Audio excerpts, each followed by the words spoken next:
So I know that you're excited to get started, and let me introduce you to our two policy specialists we have on the call today. Please welcome Amar Nijhawan. Amar is Oxfam Canada's policy specialist on women's economic justice with a focus on the care economy and paid and unpaid care. We are very excited to have Amar here today. Welcome, Amar. Thank you.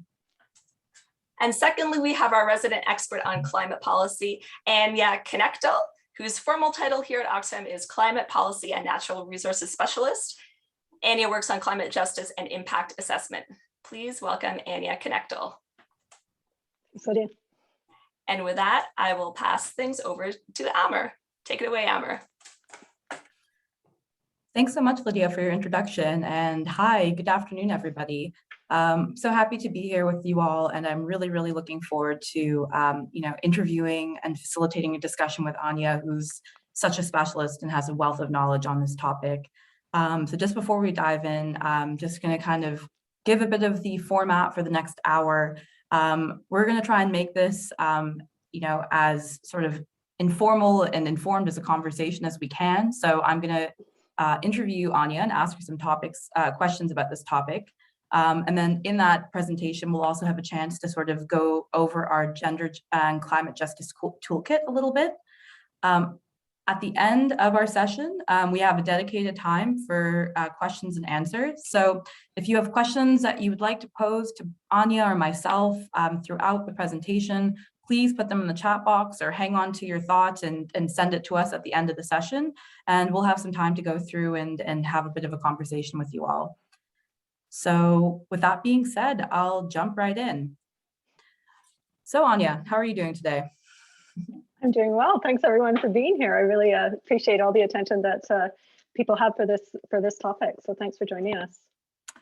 Anya, it seems like this week and last week, we've been hearing so much in the news and people talk about climate, the emergencies that we're facing, and COP26. So before we dive into this very deep conversation, can you tell us a little bit about COP, why it's in the news lately, and can you explain what this is all about generally? Yeah, certainly. Well, climate issues, I think in general, have definitely been making the headlines recently. Obviously over this summer with the raging wildfires and the tragic heat-related deaths in Western Canada, the focus was really on climate change, but also with the severe weather events and droughts and wildfires that we've been seeing around the world. Right now, attention is turned to climate issues because we're in the midst of COP, which is the annual UN climate conference that brings together delegates from nearly every country in the world. And it's happening right now in the streets and in the official conference venues of Glasgow. So I heard that this year's conference is being called the Crisis COP. So why is it in that case? What's the emergency? Right. Well, this is the 26th time that world leaders have come together to address the climate crises at the UN conference. And we still haven't seen countries take sufficient actions to limit global warming to 1.5 degrees Celsius, which is the limit set out in the Paris Agreement as sort of the threshold or the benchmark as a turning point for climate change. What we also haven't seen is support for the most vulnerable populations to deal with the ongoing impacts of climate change.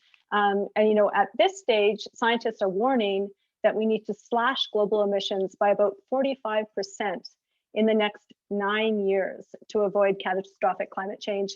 So this is really being seen as our last best chance to limit this trend that we're already seeing towards increasingly severe humanitarian and ecological disasters. So that sounds pretty serious. Anya, why are we at this critical juncture? And what are some of the key issues that are actually being raised at COP? Well, there's a lot of issues that obviously are being addressed at this year's COP, but from Oxfam's perspective, there's really 4 critical issues that we're looking to see addressed. And those are keeping 1.5 alive, delivering on climate finance, financing for loss and damage, and then taking action on gender. And when we talk about those, keeping 1.5 alive, that's really about ensuring that countries are committing to cutting their emissions on a scale and on a timeline that it will make it possible to limit global warming to that 1.5 degrees Celsius. And unfortunately, at the moment, we're really not on track. You know, current pledges are coming in around 1.8 degrees, and many of these aren't backed by feasible pathways for achieving these goals. And that may seem like a very minor difference in temperature, but we have to remember that every fraction of a degree will significantly increase the severity of the climate impacts. And that's especially true for women living in poverty and other marginalized groups like Indigenous communities and youth in developing countries.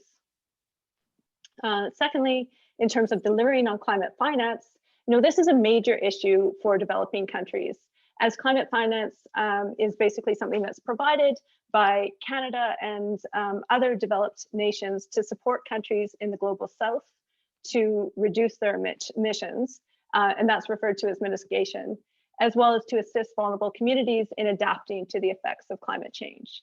So back in 2009, developed countries promised that they would jointly contribute over 100 or at least $100 billion a year in climate finance by 2020, and that hasn't happened yet.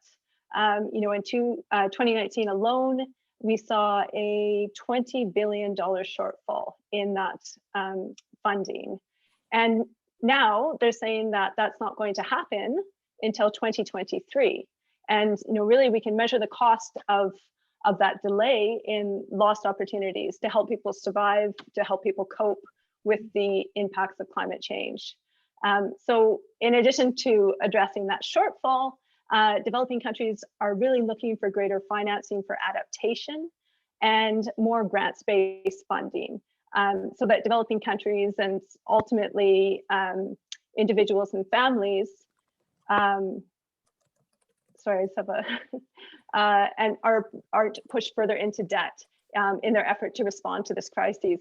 And so it's really important that this financing is accessible by women and also by different marginalized communities. But at the moment, there's a lot of access barriers that are limiting the flow of finances to women and communities in general. And I think there was an issue with the image, but I think I'm back on the screens, hopefully there. Yeah, so that's a really critical issue. And then moving on to financing for loss and damage. So while climate finance is dealing with mitigation and adaptation, financing for loss and damage is really about the immediate costs that developing countries are incurring as a result of climate-related disasters, or their efforts to avert disasters. So this is really funding to help communities invest in things like early warning systems for hurricanes, for example, that can help to save lives, or in the aftermath of disasters, money to help rebuild hospitals and schools that have been destroyed when severe storms hit. And you have to remember that unlike in Canada, many of these countries have no insurance to help rebuild in the aftermath. And countries are already struggling with providing basic services. And in some cases, the cost of these events and the recovery from even a single event can be higher than a country's entire annual infrastructure budget. So these are significant costs, and countries who have had very little to do with creating this crisis need support in funding that recovery. So, and unlike climate finance, we haven't seen commitments made around this. Scotland has made an initial commitment, but this is something that's still being discussed at COP. And we're really hopeful that particularly in a post-2025 period, that funding for loss and damage is going to be part of climate financing. And finally, I don't know, maybe the most important one is action on gender. And today is actually Gender Day at COP26. And basically that means that there's a thematic focus on gender equality and empowerment of women and girls in climate policy and action. And there's been some really positive announcements on funding and commitments that have come out today, including from Canada, who has announced the commitment to ensure that 80% of climate finance projects are targeting gender equality outcomes. That means they're actually trying to have positive outcomes for women.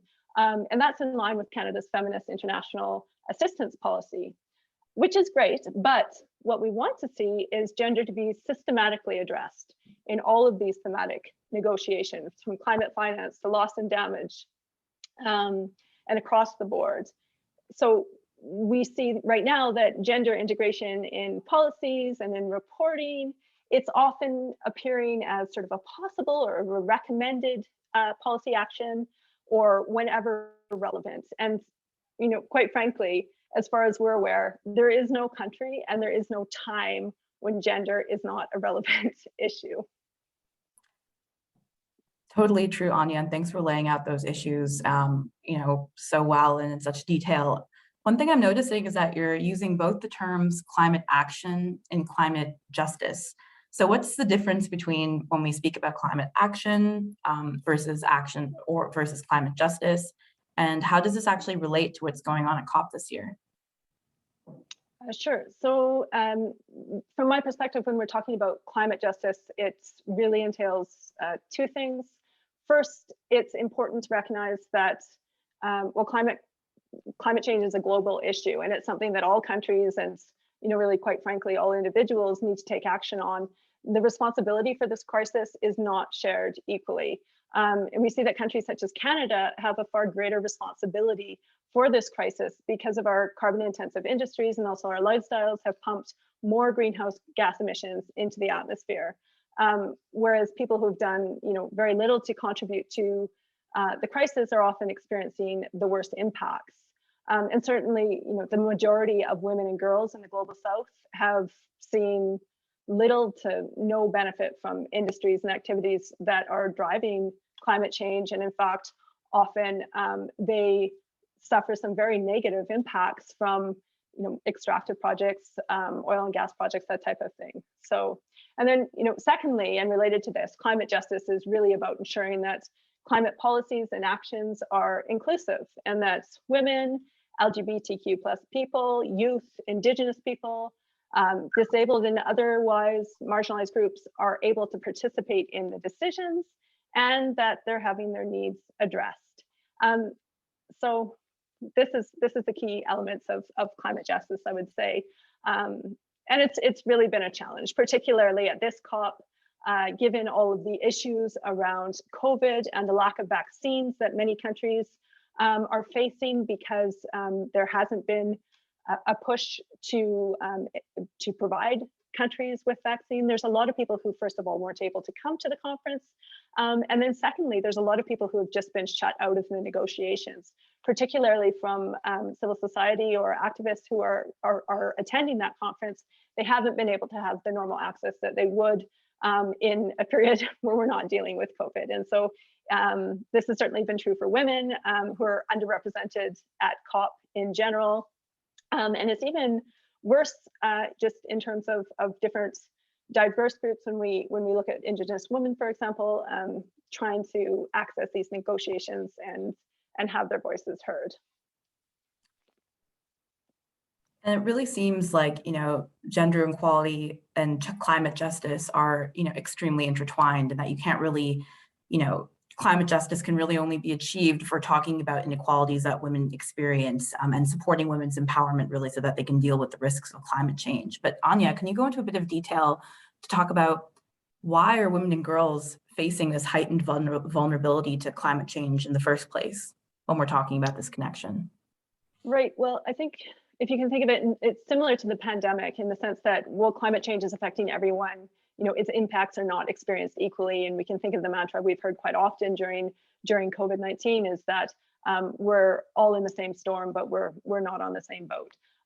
So, you know, whether it's slow onset events like droughts or sea level rise, or sudden onset events like hurricanes and typhoons, women are experiencing many of the harshest impacts, and particularly those living in poverty in the global south.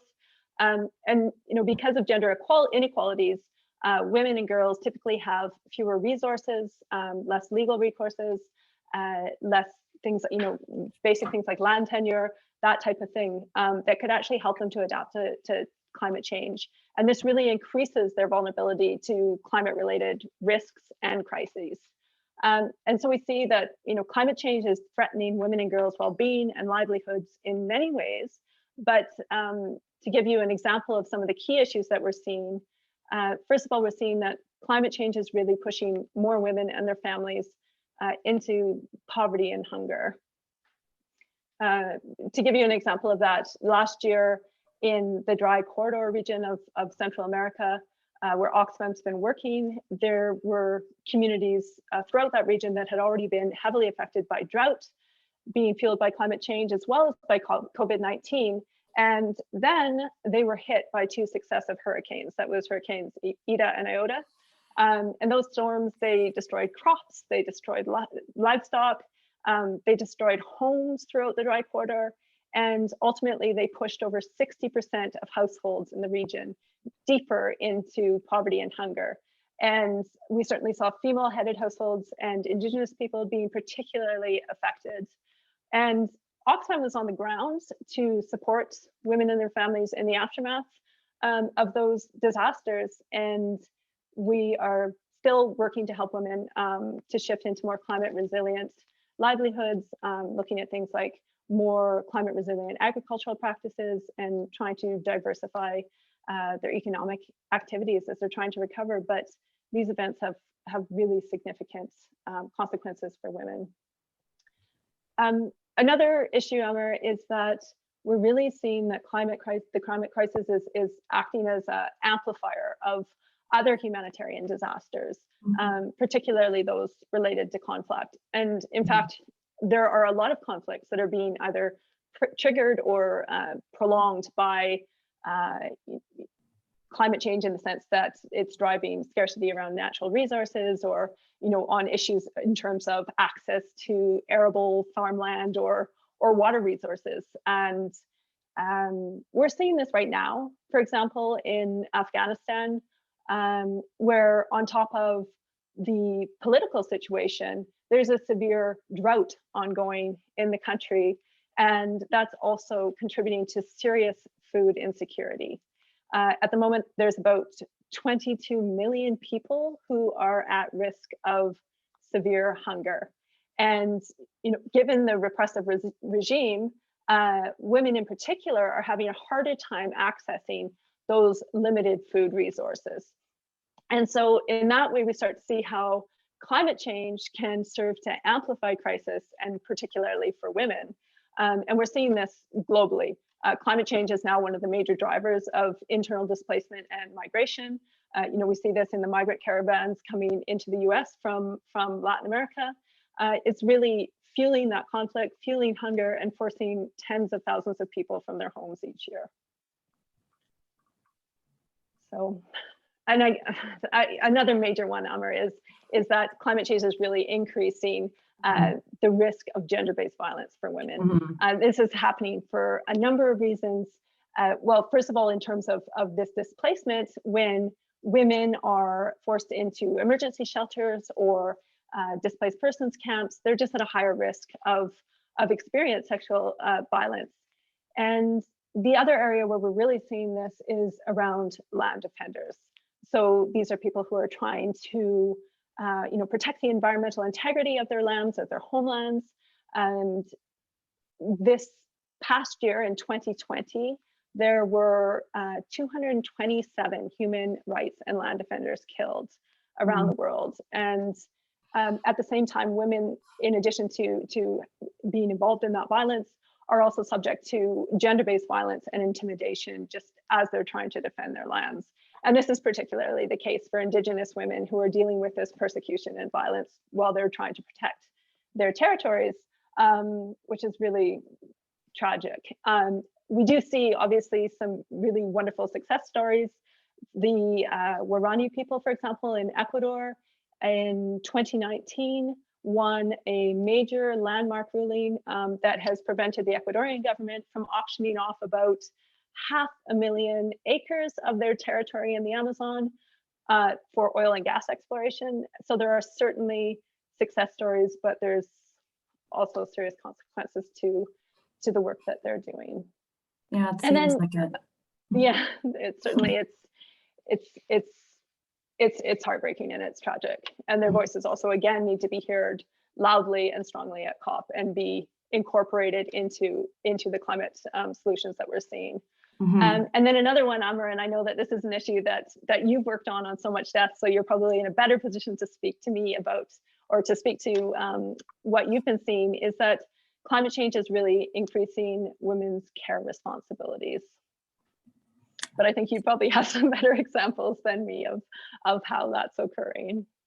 Yeah, no, you've touched on like so many of the ways in which women experience, you know, the impacts of climate change disproportionately. But yeah, I mean, when we talk about the connection between climate and care, I think across all corners of the world during the pandemic, it's revealed that, you know, women, especially women from structurally marginalized communities and racialized women, carry disproportionate care responsibilities and provide a lot of work, paid and unpaid, that has a lot of consequences on how we see gender equality.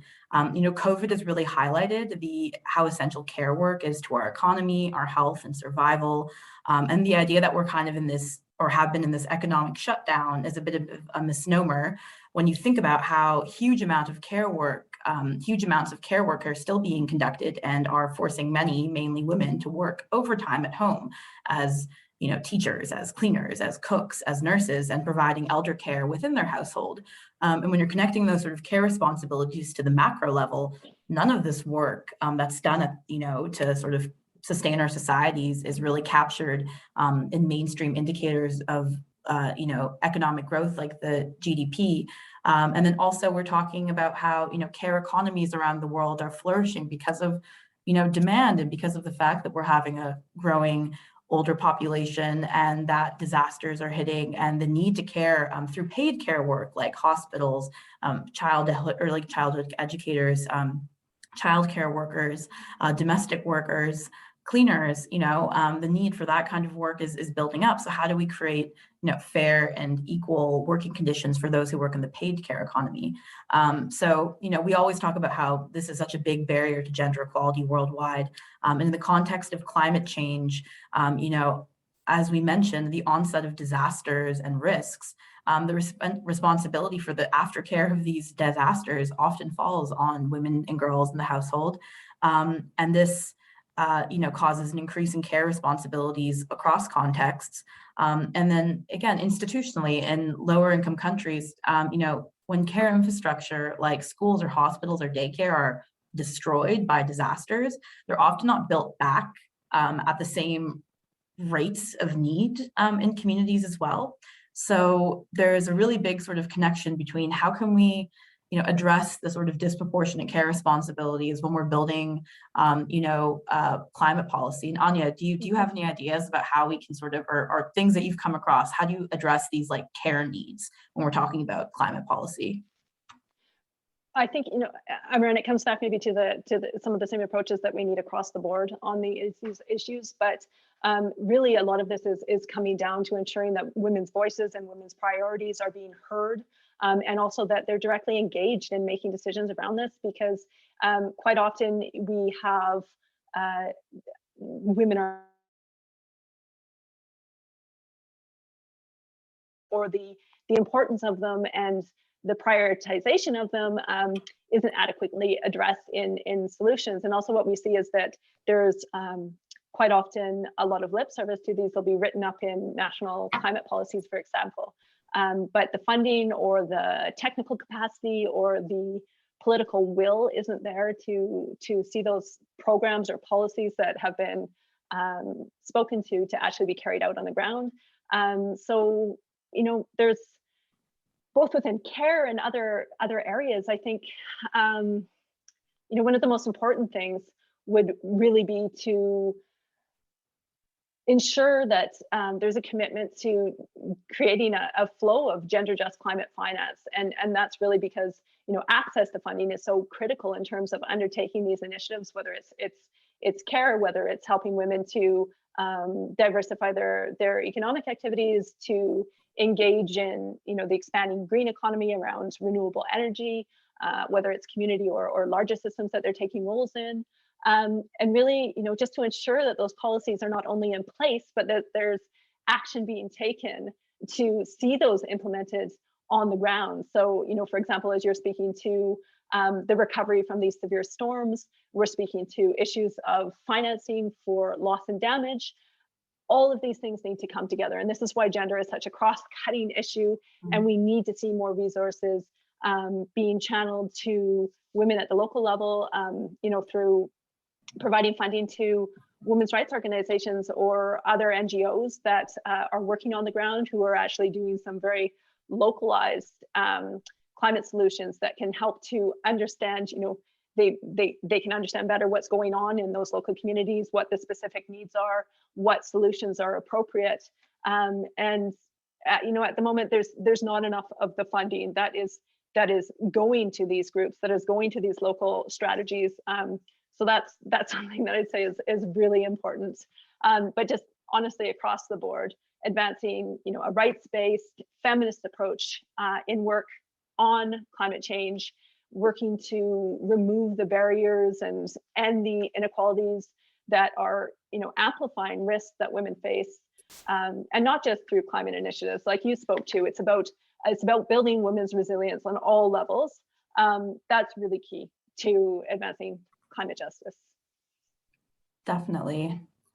And yeah, as we're talking about, financing and climate financing is so crucial to providing all these, provisions of services, infrastructure, social protection, all the things that need to be approached from a very gender-focused lens. But I want to bring it back to, the women who are on the front lines of, climate change and how we support them, because you've mentioned, how there's been such pushback against land defenders, how Indigenous women across the world are really at the forefront of strategies, ideas to mitigate climate change, to make it sensitive for communities. So what's one key thing that can be done at the international level to really support the women who, again, are on the front lines of climate change, fighting it and experiencing it?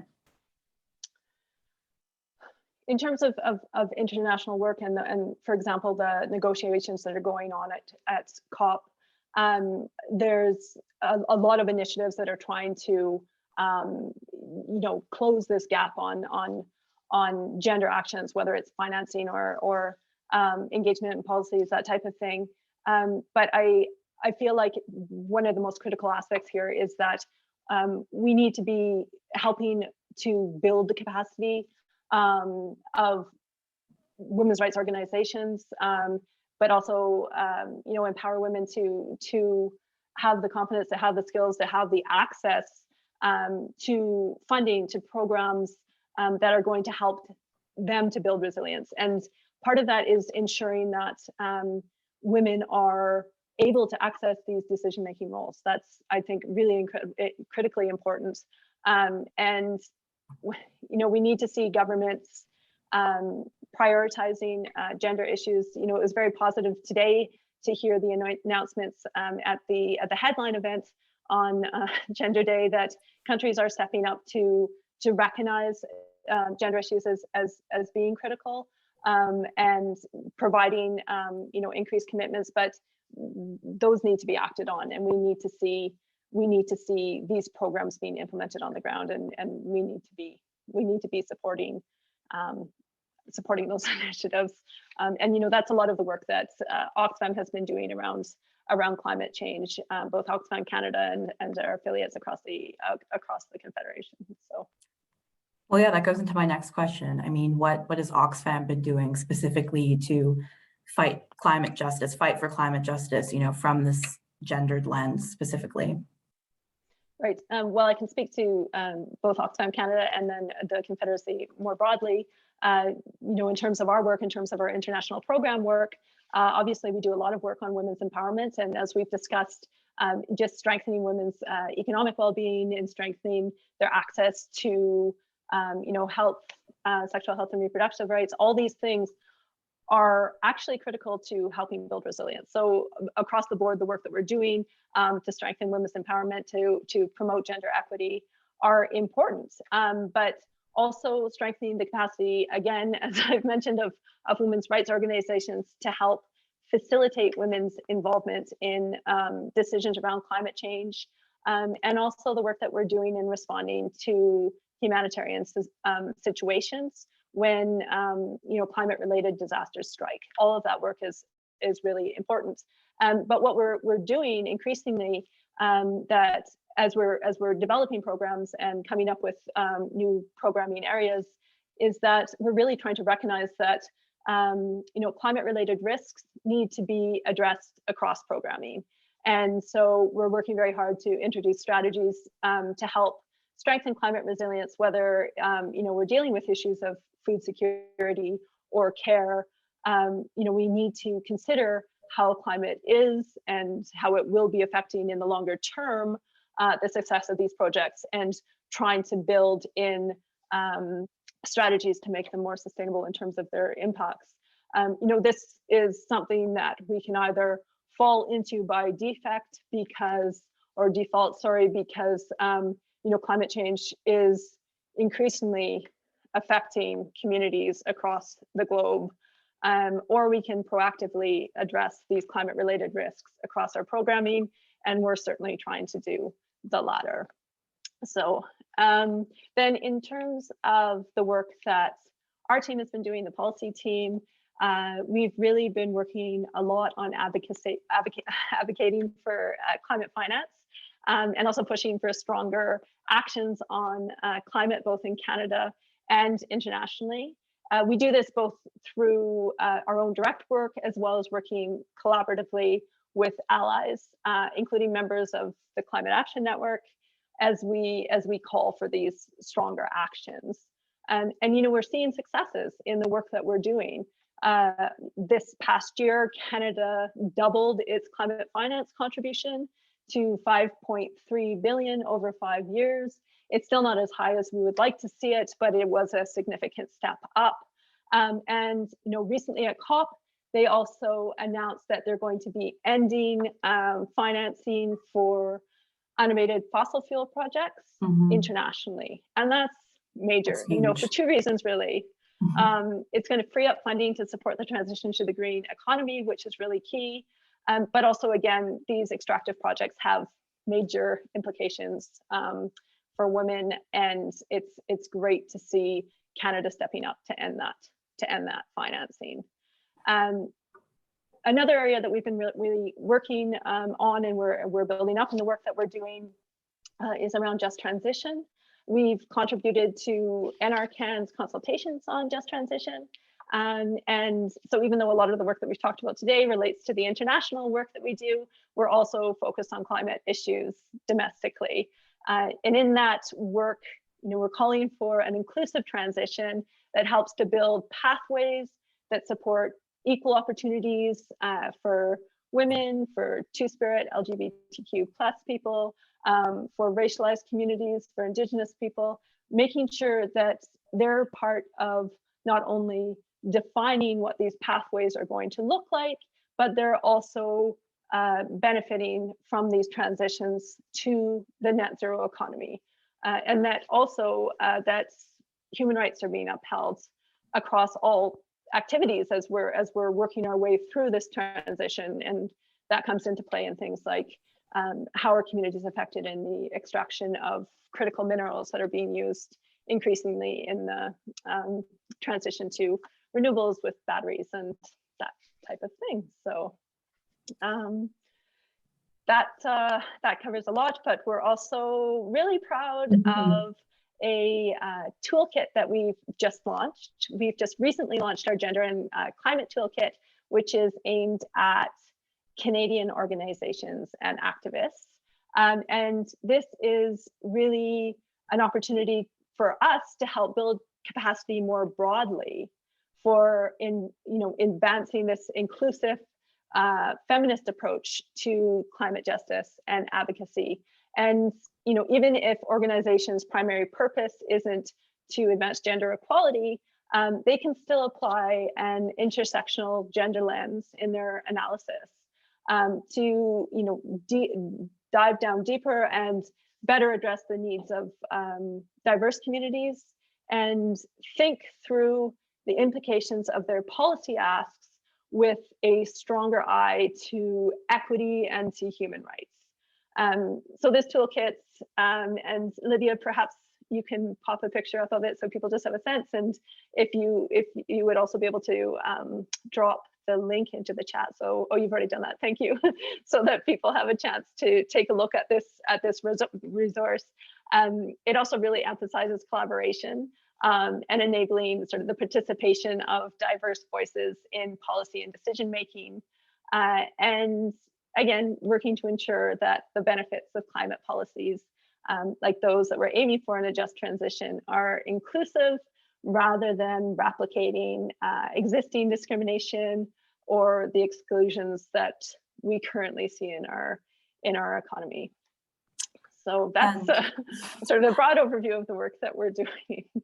That's a lot, Anya, and I highly recommend everybody to go into the Gender and Climate Toolkit that Anya and our colleagues just worked on. It is an excellent resource and really dives into the issue while laying everything out quite clearly.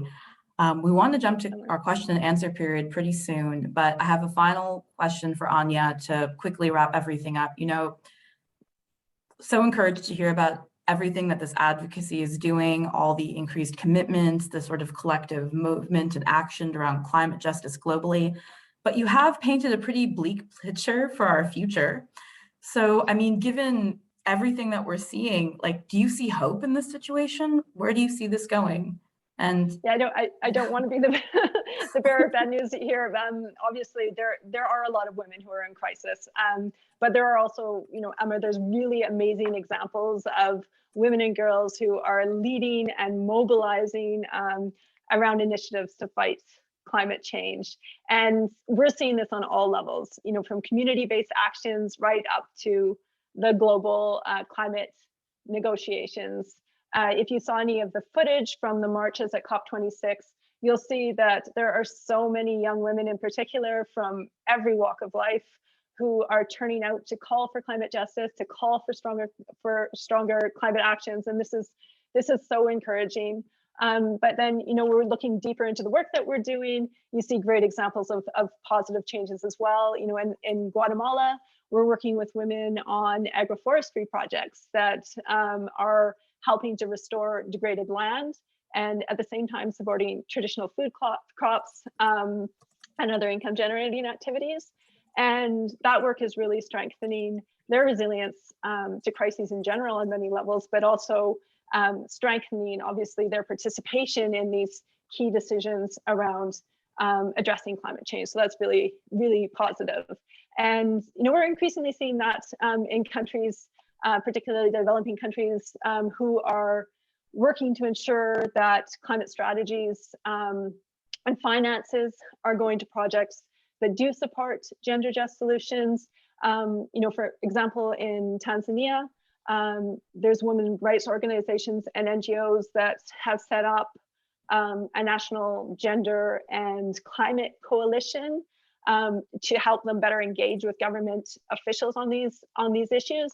And we're seeing similar strategies by civil society groups to try to bolster their engagement in these issues. So that's also really important. It certainly could be happening at a wider scale and you know, scaling up in terms of the work we're seeing that. And then, you know, we're also seeing women leading on climate issues at really quite literally the highest levels. There's people like Patricia Espinosa, who's the executive secretary of the United Nations Framework Convention on Climate Change. So there's, you know, perhaps not a lot of women who are in these high-level decision-making roles related to climate, but when they're there and they choose to be fierce, they're in a position to drive a lot of positive change. So yes, there is hope, and yes, we are doing our best to contribute to that and keep moving forward on these issues of climate justice. Thank you so much, Anya, for sharing all of this knowledge, painting us such a detailed and rich picture of what's happening right now at COP and in the world, and also connecting it back to, you know, women's rights issues and taking this from a gender lens. And you did leave me with hope on those last points. So I'm feeling quite, hopeful that women are going to be at the forefront of this fight. So right now we're going to go into our Q&A.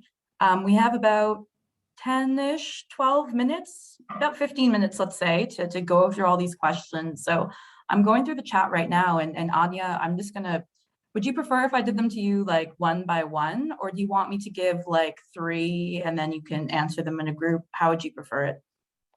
If they're related, we could do 3, and otherwise I'm happy to take individual questions, certainly.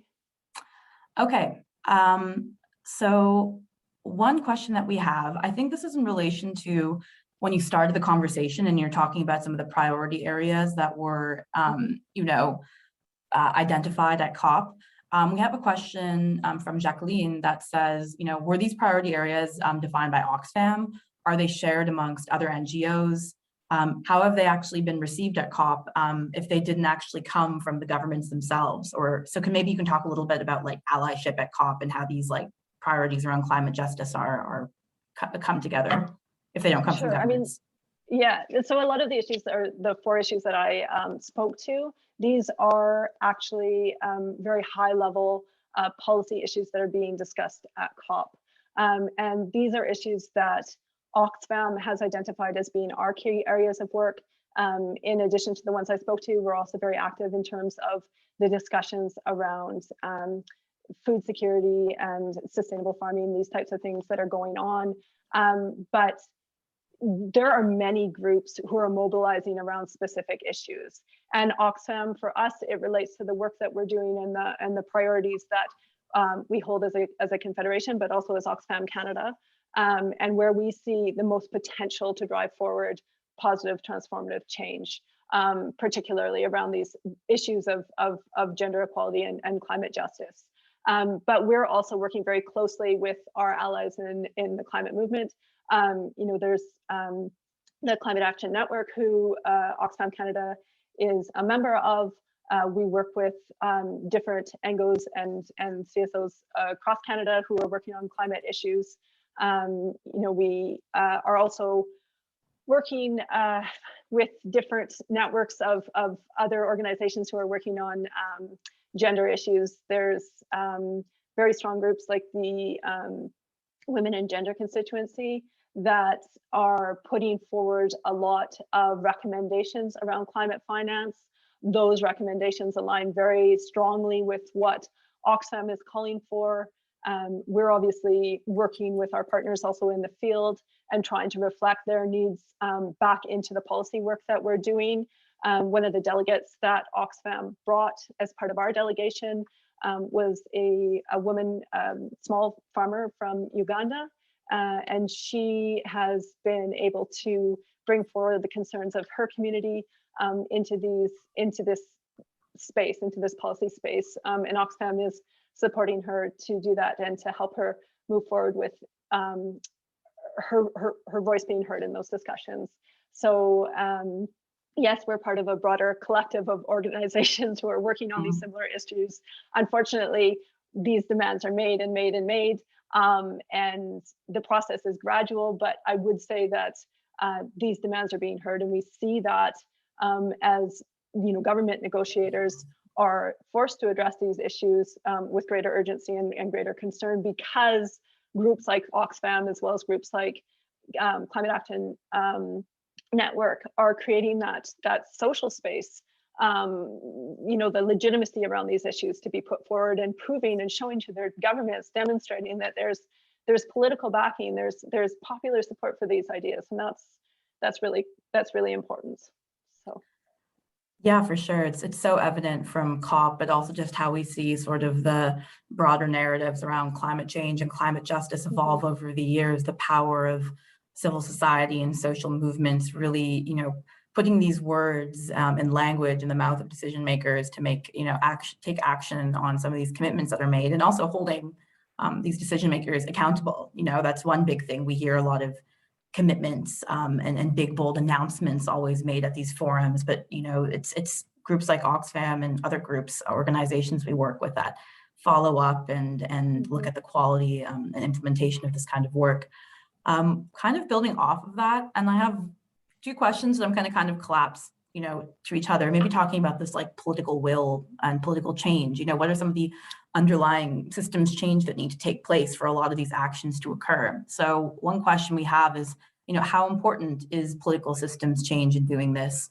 Are things like proportional representation going to lead to more gender balanced legislators, that will in turn produce more women fighting for gender and climate justice, just as an example? Really what kind of needs to happen for these things to take place from a political will perspective? And maybe we can also ask, someone asked a question about SDG 13, which is a sustainable development goal on climate action quite broadly. And if folks don't know, the Sustainable Development Goals are a series of global commitments that all governments are targeting to hit by, I think it's 2035 now.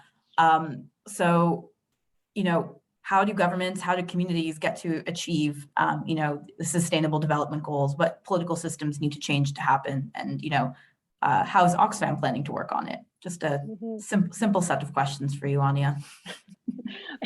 And I'll try to address that perhaps broadly. We do need to see systems change. Absolutely. I think, one of the key issues and exciting announcements, as I mentioned, that has come out was an end to financing for international fossil fuel projects. And, some of the systems change, we need to actually see these economic systems that have been really rooted in extractives and rooted in, systems of colonialism, quite frankly, to start shifting. And we need to really shift the prioritizations from profits over to people. And, some of that is actually, there's so many different components involved here. It's shifting how our financial systems account for risk, what we consider to be important in due diligence. When we're looking at what are the risks involved in investments, what are the risks around human rights, what are the risks around perpetuating further climate change, these types of things. We need to see a major sort of reconsideration of where our priorities are. And we need to actually see policies that are supporting those shifts in the way that we're doing. In terms of Oxfam's work, obviously we push very hard for gender equality and for women to be better represented. I'm not sure if proportional representation is the only ticket, but I think we certainly want to see more women involved in politics.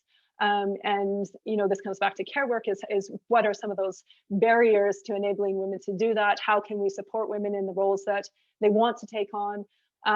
These are all really critical questions that Oxfam's working on quite a number of different levels. But it's a gradual process, but it's these small increments and at the same time, the major shifts in the conversations that we're having that can all come together to see these systems changes occurring. So I think we're starting to see shifts and changes, and it's gaining momentum. But there's certainly more that needs to occur.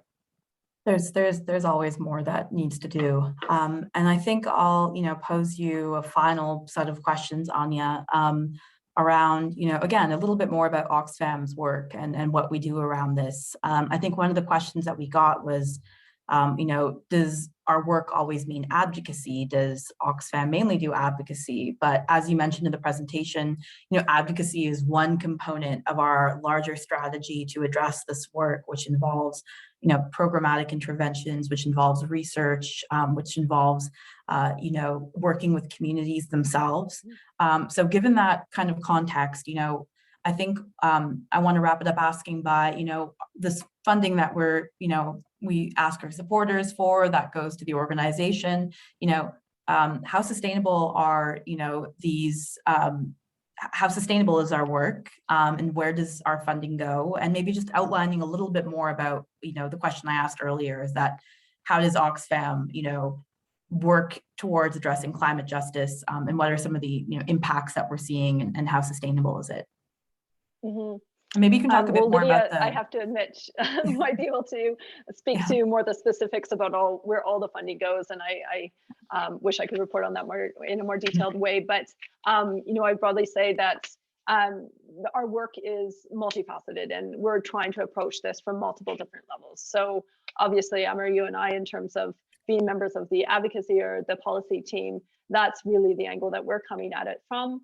And obviously, this conversation has focused largely on the work that we're doing. But I think if we had the same conversation with our international project team, you would hear in rich detail the work that they're doing in country, the rich work that they're doing with partners in developing countries to help advance these issues. And what I think is really positive about the structure of Oxfam is that we do have this opportunity to learn from our project work, to see what issues need political support from both from the Canadian government and broadly in these international dialogues. And as a result, we're able to come at this from multiple different angles. And in terms of the sustainability of our work, I think certainly there is increasing funding opportunities around climate because it's being recognized as such a significant issue that needs to be addressed. But you know, it's really about showing the impact of the work that we're doing, about delivering change for communities, about delivering, you know, support and programming that is resulting in positive advancements around these issues of climate justice. And I think the work that we're doing speaks for itself in that area. I think certainly if you speak to the women who are engaged in the projects that we're doing, their testimonies, whether you see that in some of the blogs that we write, in some of the work that we do, they speak to the significant impact it's having on their, you know, families, on their own capacity to move through these struggles. And I think that's really where we see the true value of the work that we're doing. So sometimes we feel a little bit far away from that in the policy world. So it's already great to speak to our colleagues on the international program, and perhaps that's another event we could do at some point in terms of discussing more of the work on the ground that Oxfam is doing in these areas. Yeah, just to give our audience a quick example, like, you know, one of the projects that our colleagues in the programs team work on is the Camino Verde project, which works with Indigenous women in a part of Guatemala, the northern part of Guatemala, that's primarily an Indigenous population. And, you know, as Anya mentioned in her remarks, you know, Indigenous women across the world experience disproportionate impacts of climate change, but do a lot of work in the household and in the communities to sort of fight and adapt and mitigate and find, you know, greener ways of working. So the Camino Verde project works. It's a combination of a women's economic empowerment project, but also with a focus on having Indigenous women move into new forms of entrepreneurship and jobs that are focused on renewable energies and also green jobs. So that's kind of an example of the type of, you know, one of the many kind of programs that Oxfam internationally carries out in communities around this. But then, as Anya said, you know, we're lucky at Oxfam Canada to be able to draw on the experiences and then voices and research from our programs to inform how we advocate for these issues at higher spaces.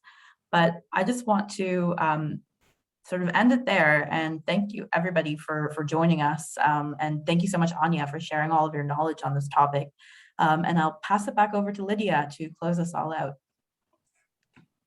Thanks, Amar. Yeah, and I just wanted to reiterate everybody's appreciation for Anya, your time, and your time, Amar. Like, if you're anything like me, you know, our heads as participants and listeners are overflowing with so much information. That was just fantastic. I'm, you know, despite some of you know, the dire situation that is in front of us, it is really fantastic to hear the hope and the inroads that are being made. So thank you to the two of you for your time, and thank you for all of our participants and our listeners today, and for your focused attention, for taking the time out of your day to be here, and for all the support that you do to ensure that gender and climate justice is realized. A couple of final notes in the final few minutes here. Hopefully I won't be cut off by the Zoom machine. Our Gender and Climate Toolkit is on our website. I've provided the link in the chat, so it's a fantastic resource for community activists locally. So be sure to check it out. Our petition for the federal government to honor its commitment to its part of the $100 billion a year in international climate finance is live on our website. If you haven't added your name, please do so, and please spread the word. And also, we have another virtual event happening next week on Creating Spaces, our signature project to end violence against women and girls. The project is wrapping up and we are celebrating some very significant milestones. So if this is something you care about, you won't want to miss it. This is happening Thursday, November 18th at 8:30 a.m. Eastern Time. A little bit early for folks in BC, but we will have a recording of it as well.